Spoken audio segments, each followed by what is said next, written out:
put different, we put ice blocks in for them. We get ice cream tubs and we'll put half a dozen fish into an ice cream tub, fill it up with water and stick it in the freezer. When that's frozen into a nice block, we then crack it out of the ice cream tub and we lob that whole lump of ice into the pool for each of our different animals, and they'll spend ages then diving on top of it, dragging it down under the water, playing tug and war with it. They'll get a fish tail each that's sticking out of it and they'll start tugging on it, and it just means they have to work a bit harder for their food, and they absolutely love playing with their ice blocks, especially on hot sunny days. We also have an ice machine that actually produces little ice cubes, and they love to play with them as well, so we'll often chuck handfuls of those into the pool and they'll chase around grabbing hold of those, and they'll sit at the sides and catch them as you throw them in. So lots of different things. We have we put fish sometimes on the end of a bit of rope on a stick, and the animal care team will run round and round and round the pool dragging it after them, with the boys chasing it round and round, having a game of chase and generally having lots and lots of fun. So we do use lots of different things. We give them conger eels as well. We normally get a great big conger eel, chop it in half, frozen solid, so it takes them a bit of, they can't just tuck straight in and start eating, they have to work a bit with it. And they'll take them down under the water and they'll roll around with them, and they'll play tug of war with those as well. And especially over here in our convalescent pool, one of the seals will get hold of it and they'll suddenly realise that they've got 5 seals chasing them behind, and they're desperate to keep hold of their bit of eel. So they'll leap out of the pool and go hurtling over into one of the nursery pools, and you see all the others jump out afterwards and follow, and then you've got like 6 seals trying to cram into one little tiny nursery pool. So the one with the eel then jumps back out and into the main convalescent pool, and you see them all follow back out again afterwards. So they do have an awful lot of fun playing around and working their way around the enclosure when they're doing their feeding times.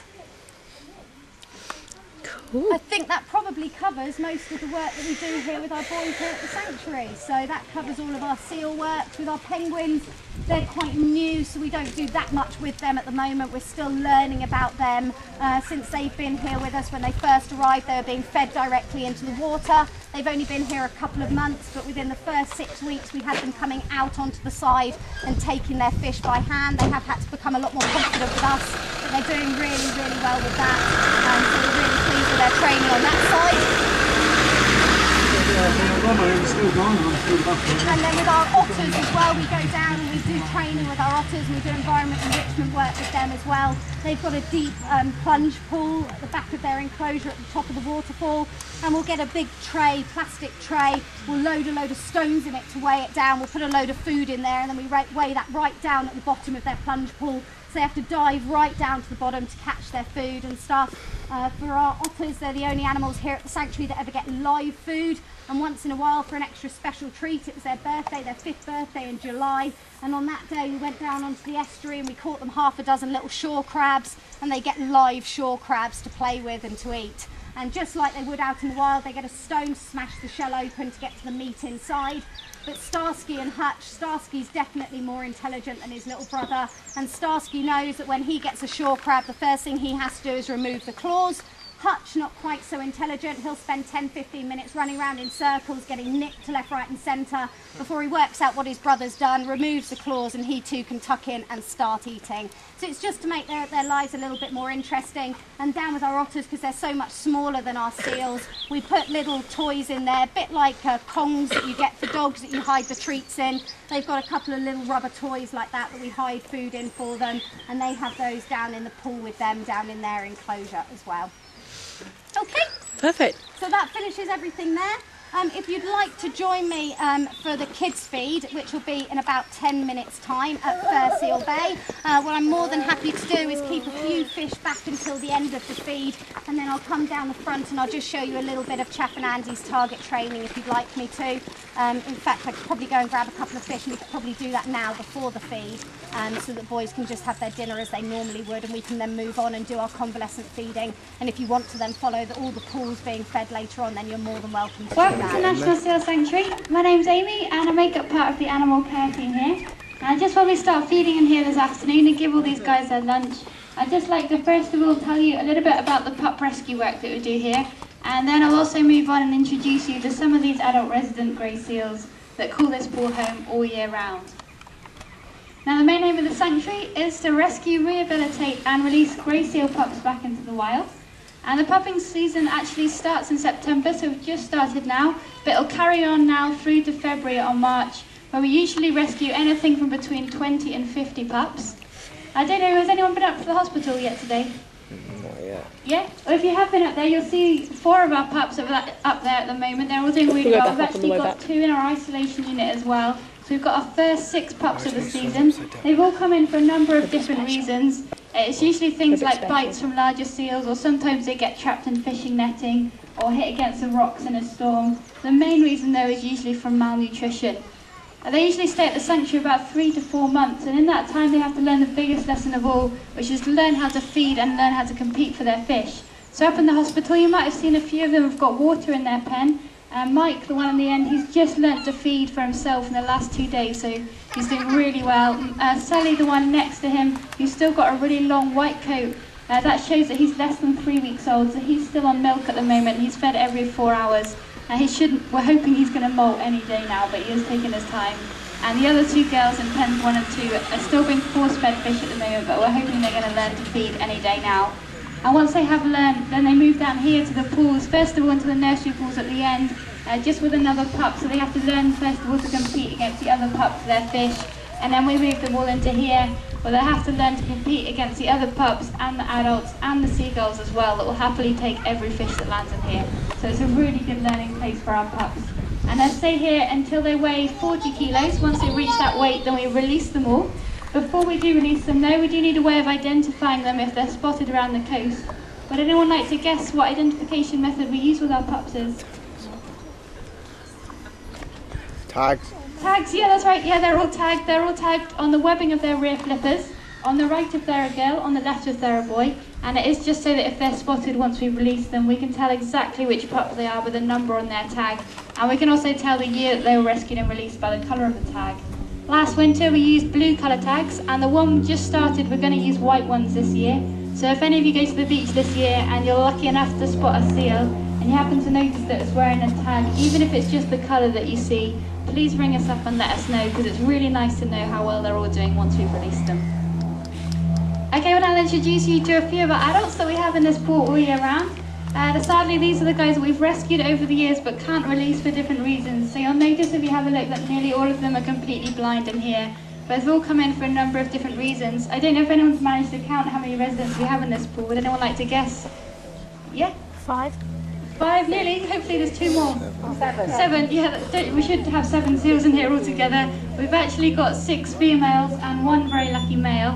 His name is Ray. The best way to tell the males and the females apart is by their colour. The males tend to be quite a lot darker than the females. So would anyone like to guess which one you think our male is in here?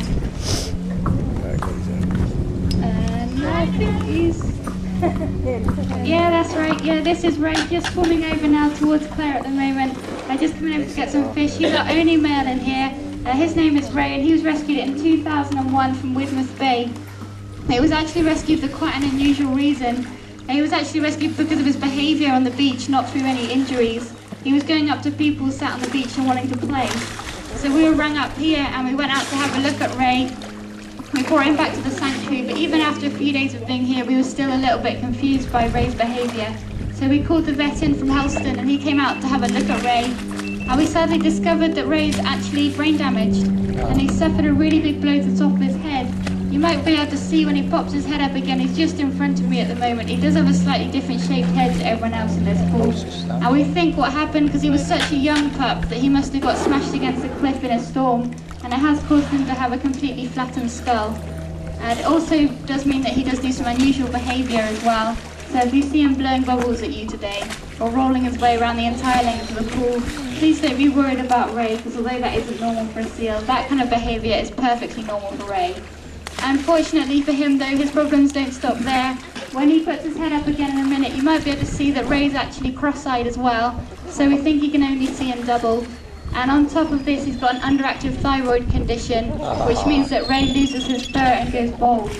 He has actually done really well this year. We're very impressed with the amount of fur that Ray has managed to grow. You'll see he's got it all around his neck, so he has done really well. You might be able to see the condition a little bit better in one of our other females. Our youngest female here is Attie, and you'll notice she's just got a head on the side there that she looks really dark black, almost like a male, almost like she's wearing a wetsuit as well. But this is because she's also got an underactive thyroid condition and she's lost all of her fur because of this. But that's not actually why Attie was rescued. She was rescued as a pup in Scotland, but very sadly she was in such a bad way at the time that the seagulls had pecked her eyes and caused her to go blind, so that's why she couldn't be released. But don't worry, she always manages to find plenty of mackerel in here. There is just one more seal I'd like to introduce you to, another one of our females in here. Her name is Snoopy. She's possibly the most antisocial seal at the sanctuary. Would anyone like to guess which one Snoopy is? Oh yeah, everyone knows. Yeah, that's Snoopy all on her own over there at the end of the pool. She's actually the newest adult to this pool. She came just a few years ago from Whipsnade Wildlife Park. She used to live there with a common seal, but very sadly the common seal passed away, which left Snoopy there all on her own at Whipsnade Wildlife Park. So they moved her here just so that she could be with other seals and just so she wasn't on her own. But as you can see, she did turn out to be the most antisocial seal we've ever known. And Snoopy flatly refuses to get in the big pool with all the other seals. She'll sit on the side all day long, or else she'll go into the nursery with one or two behind her. She likes to keep one of them as her own private bedroom, and she won't let any of the other seals in to join her. You'll notice that even though it's feeding time, she still doesn't come over and get any fish. So we do have to bring Snoopy a very special own bucket of fish over to her, although she's not very hungry at the moment, so don't be worried if she doesn't feed today. She loves nothing more than to sunbathe all day if the weather's nice, so she probably will feed much more tomorrow. You'll see in a minute, once we've finished feeding them here, that we let them know that they're about to have their last fish, and then we bang the bucket on the floor of the pool, which lets them all know that the fish are finished. And so once we've finished feeding them there, we're next going to move across to feed a few more of our residents. We're also going to feed our 3 male grey seals that are in the third pool along to my right. After that, we'll feed the sea lions and then the penguins at the end. So we'd just like to say to everyone, thank you very much for coming here today and supporting the work that we do, because it really is down to your entrance fees and your sponsorship and adoption that allows us to carry out all this work. So thank you very much. If anyone has any questions at all, please don't hesitate to ask. We love to spend all day talking about seals, so any questions are welcome. I hope you all have a really good day here, and thanks for listening.